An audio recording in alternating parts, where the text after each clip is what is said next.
네, 레위기 1장의 말씀 교독했고요. 흠없는 것으로 드리는 이유라는 제목으로 말씀을 나누도록 하겠습니다. 사람이 태어나서 한 사회의 구성원으로서 자신의 역할을 하며 살아갈 수 있을 때까지 스스로 독립된 인격체로 사회의 테두리 안에서 건전한 생각으로 다른 사람들과 함께 어우러져 살아갈 수 있을 때까지는 수년의 시간이 필요하지요. 자기 몸을 가누지도 못하는 어린 생명에서 시작하여서 조금씩 자라면서 유치원, 초등학교, 중학교, 고등학교 그러한 과정을 거치면서 성인이 되고 아이였을 때는 고집을 피우고 울고 난리를 피우면 욕구가 다 채워졌지만 성장하면서 세상이 자기 마음대로 되는 것이 아님을 깨닫게 되고 또 규칙이 있음을 알게 되고 더 성장하면 이러한 규칙들에 담겨 있는 의미들은 무엇인지를 또한 깨닫게 됩니다. 빨간 신호등에 건너지 못하여 짜증을 내던 이 아이가 사소한 신호로부터 사람의 생명을 지키기 위한 그러한 신호가 사람의 생명을 지키기 위한 것임을 알게 된다는 것이죠. 이스라엘 백성들, 아브라함을 하나님이 부르셔서 복을 주시겠노라고 약속을 하셨습니다. 하늘의 별과 같은 자손들을 주실 것이라고 하셨고 열방이 아브라함으로부터 이스라엘로부터 복을 받게 될 것임을 약속하셨습니다. 복을 주겠다 혹은 복을 받을 것이다 라는 그러한 말씀을 들었다면 이는 이 복이 무엇인지 인생의 삶에 그 복이란 무엇인지 아브라함도 그리고 뒤따르는 후손들도 제각기 나름대로 하나님이 주실 복에 대해서 생각하면서 기대를 했을 것입니다. 그렇지만 하나님은 인생의 생각과 다르시지요. 하나님이 주실 복, 사람의 기대와는 그 차원이 다른 하나님 나라를 이루는 그 복을 성취하시기 위해서 하나님은 이스라엘, 야곱의 12아들과 그 가족을 애굽에 들어가도록 하셨습니다. 그곳에서 하나님은 430여 년의 긴 시간을 보내게 하셨고 또한 때가 되어 노예가 되어서 괴롭힘을 당하는 고난의 시간을 겪게 하셨습니다. 그럼으로써 하나님께 부르짖으면서 하나님 나라에 대한 간절함을 갖게 되었고 구원에 대한 소망을 또한 갖게 하셨습니다. 이스라엘의 구원자는 오직 여호와 하나님이심을 기억하도록 하시는 것이죠. 그 부르짖음, 그 기도에 응답하셔서 여호와 하나님은 이스라엘을 노예된 자리에서 해방을 시켜 주시게 됩니다. 출애굽의 과정에서 이스라엘 백성들을 다스리시는 여호와 하나님의 전능하심을 보여주심으로써 오직 유일하신 믿음과 신뢰의 대상 되시는 분 바로 여호와 하나님이심을 깨닫게 해주시는 것입니다. 애굽에 내려진 재앙들, 홍해가 갈라지는 이적을 본 이스라엘 백성들 찬송이 절로 나왔습니다. 대적들이 원수들이 홍해에 빠져서 허우적대는 그 모습을 보면서 위대하신 그 하나님이 그 여호와 하나님이 그들의 하나님 되심을 깨달아 알게 되니 얼마나 기쁘고 찬송이 나왔겠습니까? 그러한 하나님의 그 행하심, 그 위대하심을 보았지만 광야에서 여전히 이스라엘 백성들은 원망하고 불평하였습니다. 구름 기둥과 불 기둥이 번갈아 가면서 그들의 길을 인도해감을 날마다 체험하면서도 어떻게 원망할 수 있었을까요? 어떻게 불평할 수 있었을까요? 그들의 눈에 여호와 하나님의 실체가 보이지 않았기 때문이죠. 아기들이 부모의 돌봄, 그 테두리 안에서 살면서 양육되고 있지만 그래서 어린아이들이 부모님께 매일같이 감사하며 삽니까? 그렇지 않지 않습니까? 그저 그 아이들은 떼쓰고 요구하고 부모의 사랑을 너무도 당연하게 여길 뿐입니다.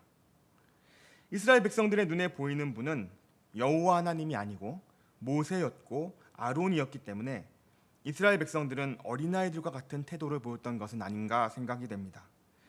자신들과 같은 육신을 가진 자들이 하나님의 역사를 대행하고 있으니 펼쳐지는 이적, 놀라운, 경이로운 광경에서도 보이지 않으시는 하나님을 주목하지 못했고 모세를, 아론을 주목하고 있는 것입니다. 보이지 않는 하나님을 어떻게 섬겨야 할지, 어떻게 그의 백성으로 살아가야 할지 모르니 그저 모세와 아론만 주목하게 되고 그들에게 아쉬운 소리를 해대며 마치 하나님이라는 대형마트에서 일하고 있는 종업원인 것처럼 모세와 아론을 그렇게 그들의 필요에 따라서 제시하고 요구하고 있는 그러한 모습이었던 것이죠.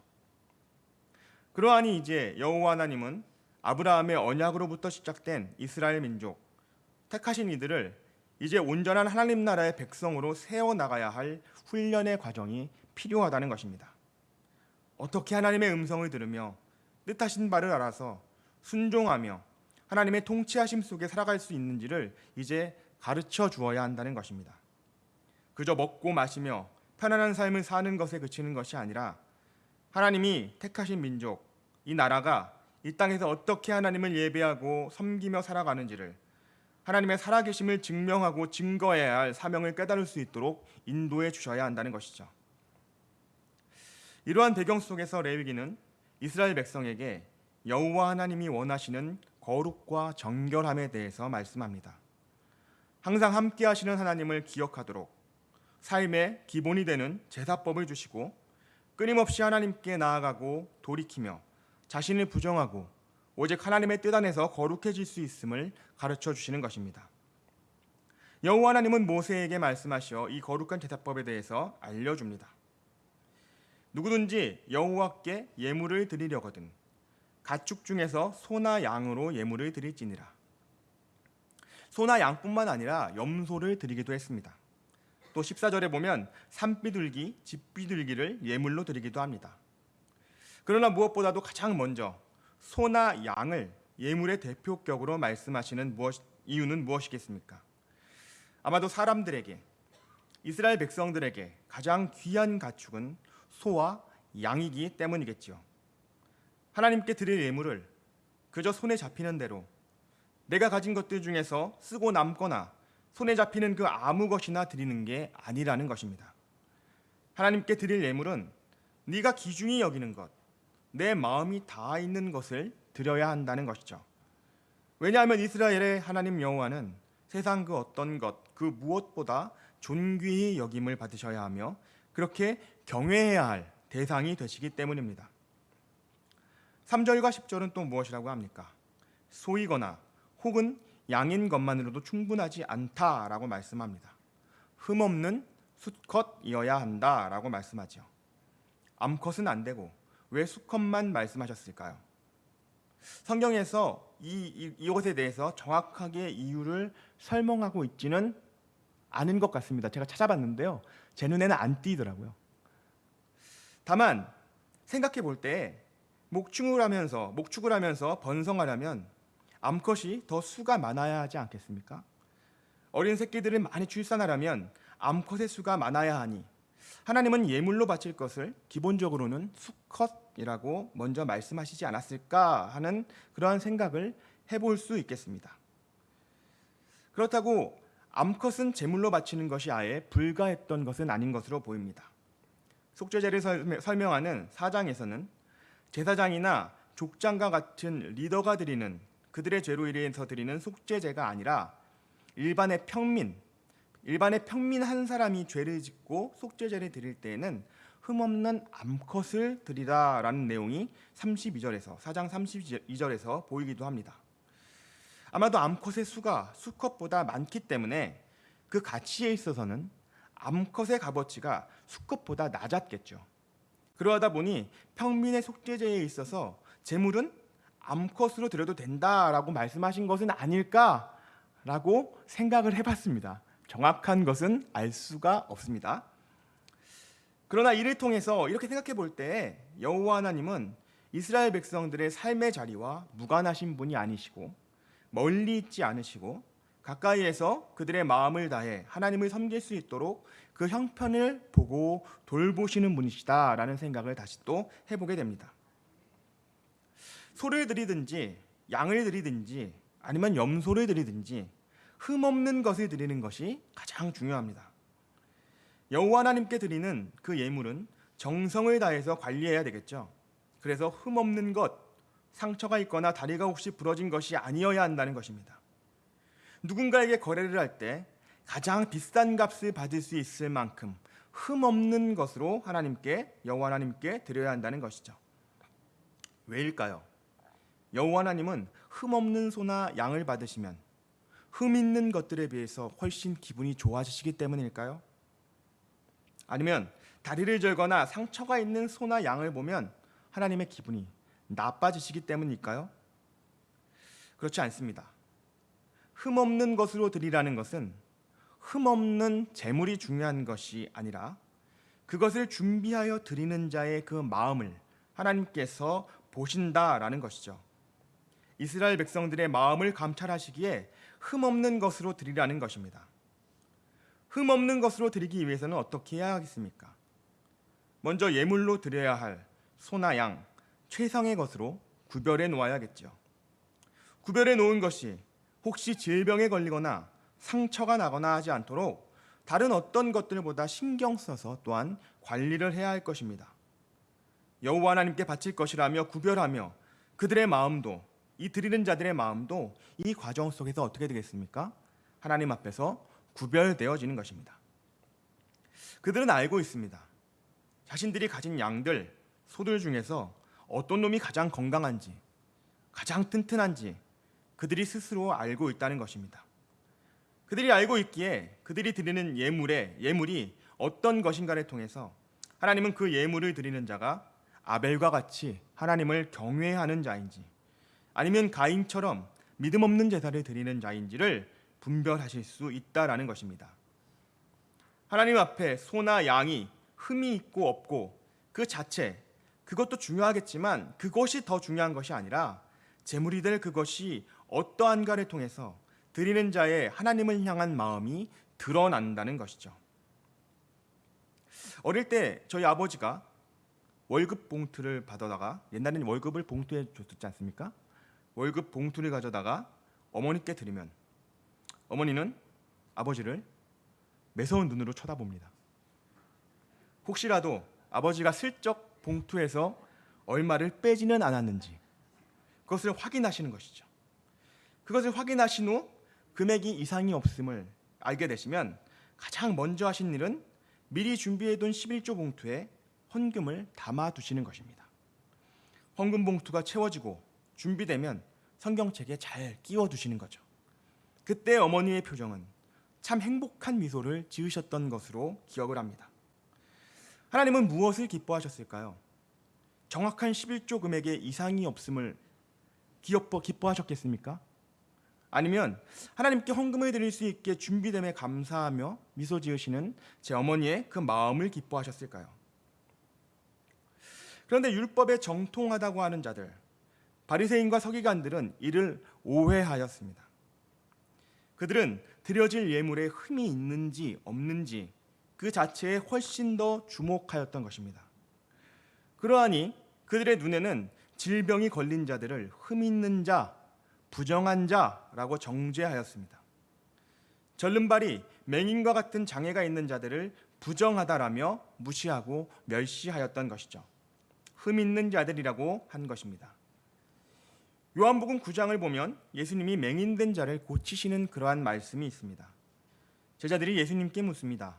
저 맹인, 태어날 때부터 맹인인 저자는 누구의 죄로 인하여 맹인이 되었습니까? 이런 질문을 제자들은 왜 했겠습니까? 바리새인과 서기관들과 같은 그 율법을 가르치는 자들이 그러한 인식을 갖도록 가르쳐 왔기 때문에 그렇게 묻는 것이 아니었겠습니까? 구제가 필요한 자, 긍휼히 여김을 받아야 할 자를 부정한 자, 죄인이라는 프레임을 씌워놓은 것입니다. 예수님은 그러나 맹인이 맹인으로 태어난 이유에 대해서 하나님이 하시는 일을 나타내고자 합니다 라고 말씀을 하시고 그 눈을 보도록 뜨이게 하심으로써 하나님의 영광을 그 맹인을 통해서 드러내십니다. 하나님의 영광을 드러낸 맹인, 그 사람을 그 누가 흠 있는 자라고 말할 수 있겠습니까? 사람들은 그를 흠 있는 자, 부정한 자라고 했을지 모르지만 하나님은 아니십니다. 하나님은 그를 통해서 하나님이 살아계심을 드러내셨기 때문입니다. 4절의 말씀입니다. 그는 번제물의 머리에 안수할지니 그를 위하여 기쁘게 받으심이 되어 그를 위하여 속죄가 될 것이라. 흠없는 소, 흠없는 양의 역할은 무엇일까요? 이를 바치는 자가 바칠 번제물, 그 흠없는 번제물의 머리에 안수를 합니다. 이것은 속죄를 위한 의식이다라고 설명하는데요. 안수를 통해서 예물을 드리는 자가 여호와 하나님 앞에 자신의 죄를 속죄할 때에 그 죄가 곧 제단 위에서 죽임을 당할 그 번제물에게 다 옮겨진다는 것을 의미합니다. 흠없는 번제물이 예물을 드린 자의 죄를 다 덮어쓰고 가죽이 벗겨지고 각이 떼어지고 제단 위에서 불살라 태워지는 그 죽음을 통해서 죄를 지은 그 번제를 예물을 드리는 자는 용서를 받고 흠이 없다고 여김을 받게 됨을 말씀하시는 것입니다. 달리 말하면 하나님이 이스라엘 백성의 죄를 잊으시고 흠이 없는 자로 여겨주신다는 것이죠. 이러한 의식, 자신을 흠없이 여겨주시기 위한 제사, 예배의식에 어떻게 흠 있는 예물을 가지고 나올 수 있겠습니까? 그럴 수 없다는 것입니다. 이러한 제사를 위해서 가장 중요한 것은 무엇이겠습니까? 하나님 앞에 자신의 죄를 돌아보는 것입니다. 회개하여 하나님 앞에 정결하고 거룩한 삶을 살고자 하는 그 결단의 마음을 가져야 한다는 것이죠. 그런데 죄인된 자신을 하나님의 말씀 앞에 돌아보지는 않고 제물로 바쳐질 소나 양의 그 흠이 있는지 없는지에만 관심을 혹시 갖고 있다면, 다른 이가 드리는 제물보다 내가 드리는 제물이 더 흠이 없고 더 상태가 좋고 더 튼튼하고 건강한 제물을 드리겠노라고 하는 그 경쟁의식 속에서만 관심이 있다면, 아무리 그 제물이 흠이 없다고 하여도 온전한 제물이 되어서 하나님께 온전한 제사를 드릴 수 있겠습니까? 그럴 수 없다는 것이죠. 레위기 11장에는 여호와 하나님께서 모세와 아론에게 정한 짐승과 부정한 짐승에 대해서 말씀합니다. 굽이 갈라져 있고 새김질하는 짐승은 정한 짐승으로서 먹어도 되지만 새김질을 하지 않는 것 또는 굽이 갈라지지 않은 것은 부정하니 먹어서는 안 된다라고 말씀합니다. 그러한 기준에 따르면 돼지고기는 먹어서는 안 되는 것이죠. 되새김질을 하지 않기 때문입니다. 부정하다는 것입니다. 물에 있는 것들 중에서도 부정한 것이 있습니다. 지느러미와 비늘이 없는 것은 부정하니까 먹지 말라고 합니다. 새들 중에도 부정한 것이 있고 곤충류 중에도 부정한 것이 있습니다. 정한 것과 부정한 것을 무척이나 많이 나열을 하고 있습니다. 왜 어떤 것은 정한 걸까요? 또 다른 어떤 것은 왜 도대체 부정한 것일까요? 그것에 대해서 설명하고 있는 성경 구절은 또한 없습니다. 이에 대해서 여러 신학자들이 나름의 연구로 정한 짐승이 정한 이유, 부정한 짐승이 부정한 이유에 대해서 근거를 대고 이야기를 하고 있지만 다 추정일 뿐인 것이고요. 말씀을 묵상하면서 하나님이 태초에 천지를 창조하실 때에 정한 것, 부정한 것으로 구별하여 창조하지는 않으셨음을 깨닫게 됩니다. 하나님은 모든 것을 창조하시고 좋았더라 라고 말씀을 하셨습니다. 어떤 것은 좋았더라, 또 어떤 것은 나쁘더라 이렇게 말씀하시지 않았다는 것이죠. 세상에 죄가 들어오고 사람이 타락하면서 사람이 판단함에 이르니 선악을 스스로 판단하여 구별하게 되니 그들에게 좋은 것이 있고 나쁜 것이 생겼습니다. 사람 안에, 그 생각 안에서 생긴 것이죠. 편견이 생긴 것입니다. 하나님은 온전치 않은 사람들의 이 편견, 죄된 마음을 도리어 하나님의 뜻을 알아가고 선하신 하나님을 찾을 수 있도록 정한 짐승, 부정한 짐승, 이미 그들이 정하다고 생각하고 이미 그들이 부정하다고 생각하는 그것에 대한 규례를 허락해 주신 것입니다. 즉 부정한 것은 사람의 마음일 뿐이라는 것이죠. 만일 하나님이 정말로 부정한 것, 정한 것을 구별하여서 창조하셨다면 사도행전 10장에서 사도 바울에게 이방인 고넬료와 그 가정에게 복음을 전하도록 하기 위해 보여주셨던 그 환상은 없었을 것 같습니다. 큰 보자기 안에 있는 부정한 짐승들, 각종 네 발 가진 짐승들, 기는 것, 공중에 나는 것들이 담긴 것을 하나님은 베드로에게 잡아먹으라고 말씀하셨는데요. 그러나 베드로는 이를 속되고 깨끗하지 아니한 것을 결코 먹지 않겠습니다라고 답을 하고 있습니다. 하나님은 이에 하나님이 깨끗하게 하신 것을 베드로야 네가 왜 속되다고 하느냐라고 그렇게 말씀을 하시죠. 속된 것, 부정한 것의 기준은 하나님이 아니라 지금 베드로에게 있음을 보게 됩니다. 유대인들은 유대인이 아닌 자들을 모두 부정하고 속되다라고 하였지만 그것이 또한 유대인들이 하나님의 말씀을 오해하고 있던 편견이다라는 것을 드러내시는 것이죠. 덧붙여 다시 말씀드리자면 하나님은 돼지를 부정한 것으로 창조하지 않으셨지만 그 당시의 사람들이 되게새김질을 하지 않는 그 돼지를 부정하다고 여겼다는 것이죠.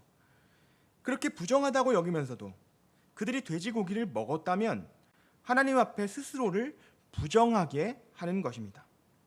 하나님은 돼지를 부정한 것으로 애초에 창조하지 않았지만 사람의 편견에 돼지가 부정한 짐승이라면 돼지고기를 먹지 않아야 그 마음을 하나님 앞에 정결하게 준비할 수 있다라는 것임에도 불구하고 돼지고기를 먹음으로 부정한 짐승을 먹었다는 정죄감을 갖게 된다는 것이죠. 이렇듯 부정한 짐승, 정한 짐승을 통해서 다시 말씀드리지만 하나님은 애초에 그렇게 창조하시지 않으셨으나 이를 통해 거룩하신 하나님께 정결하게 거룩한 삶의 자리로 나올 수 있도록 가르치신 것이 아닌가라는 그러한 묵상을 하게 됩니다. 사도 바울이 갈라디아서 4장에서 율법을 초등학문이라고 전하였던 것도 바로 이러한 맥락에서 같이 이해할 수 있을 것 같습니다. 저 여러분들도 수많은 편견들에 사로잡혀 있지는 않으십니까? 하나님은 그렇게 말씀하시지 않았는데 이 땅에서 살아가다 보니까 나도 모르게 자리 잡은 가치관과 기준과 편견들이 생겨나지 않았습니까? 직업에 귀천이 없다고 우리는 그렇게 말하지만 우리 안에는 선호하는 직업과 천시하는 직업이 있습니다. 모든 사람이 평등하다고 우리는 말하지만 부유함의 차이와 지위의 차이와 학벌의 차이와 같은 여러 조건들로 사람을 구분하는 세상 속에서 우리는 살아가면서 내게 유익이 된다고 여기는 그 정한 자들과 손해를 끼치지 모를 부정한 자들을 내 안에서 구별하는 그러한 편견 속에서 살아가고 있지는 않느냐는 것입니다. 이렇듯 편견이 가득한 악한 세상이 주입하는 가치들 속에 푹 잠겨버린 저와 여러분을 구원하시기 위해서 우리 주님이 오셨습니다. 우리 주님, 예수님은 무엇으로 오셨습니까? 흠없는 어린 양으로 흠없는 제물이 되시기 위해서 오셨습니다.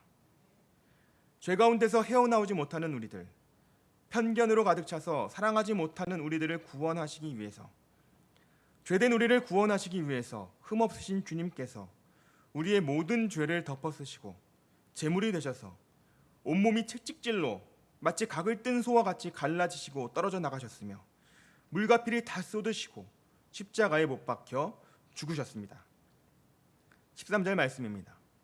그 내장과 그 정강이를 물로 씻을 것이요 제사장은 그 전부를 가져다가 제단 위에서 불살라 번제를 드릴지니 이는 화제라 여호와께 향기로운 냄새니라.